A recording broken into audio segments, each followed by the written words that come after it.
On 15th July, millions of people in China woke up to a breakup they didn't choose.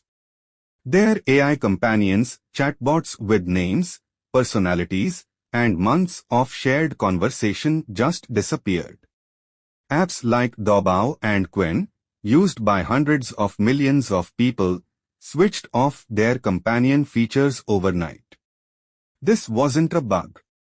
It wasn't a company changing its mind.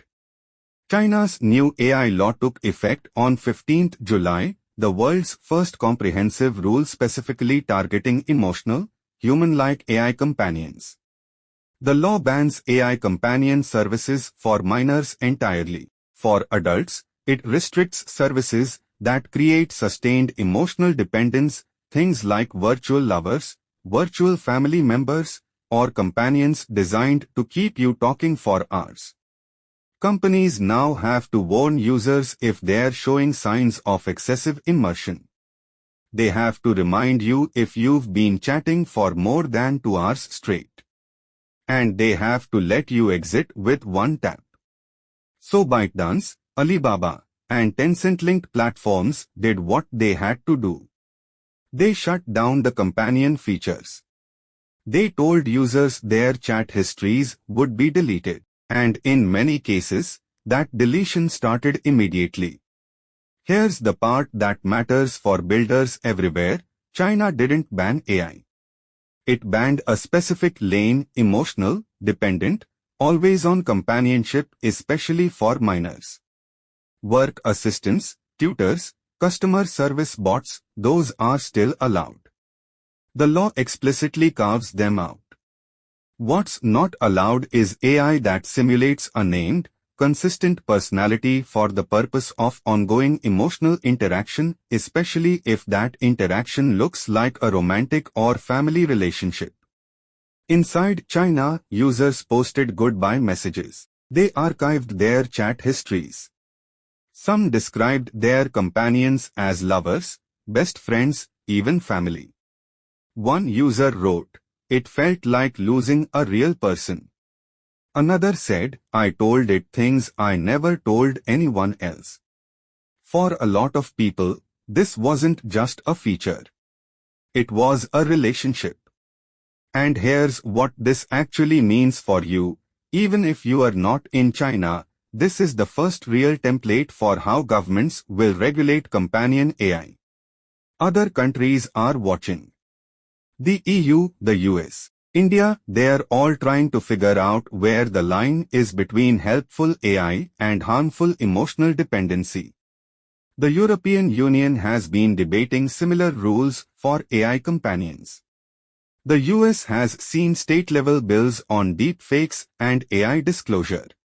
None have gone this far yet. The part nobody's mentioning enough, this sets a precedent. If you are building a chatbot, a tutor, a mental health app, or a companion-like product anywhere in the world, you now have a reference point for what regulators might call too emotional.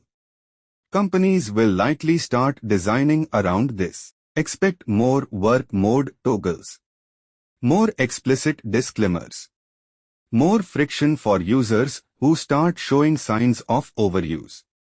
Think about it. If you are a founder, would you rather self-regulate now and set your own boundaries, or wait for a government to do it for you, with less nuance and more blunt force? If you are building in this space, the takeaway isn't don't build companions. The takeaway is be crystal clear about what your product is for, and avoid framing it as a substitute for human relationships, especially for minors. Here's my practical advice. If your product could be seen as a companion, add guardrails now. Session time limits. Clear "This is AI" disclaimers. Age gates. And never, ever market it as a replacement for human connection. Some companies will ignore this. They'll keep pushing the emotional angle. And they'll be the first ones facing lawsuits or bans when their country follows China's lead. If you want more breakdowns like this, cutting through the AI hype to show what's actually happening and what it means for people building with these tools. Hit follow or subscribe. Because the next wave of AI regulation isn't coming. It's already here. And China just showed us what the first chapter looks like. My take, this is less about control and more about harm reduction. Emotional AI isn't inherently bad. But when it's designed to keep you hooked for hours, especially for young people, governments are going to step in.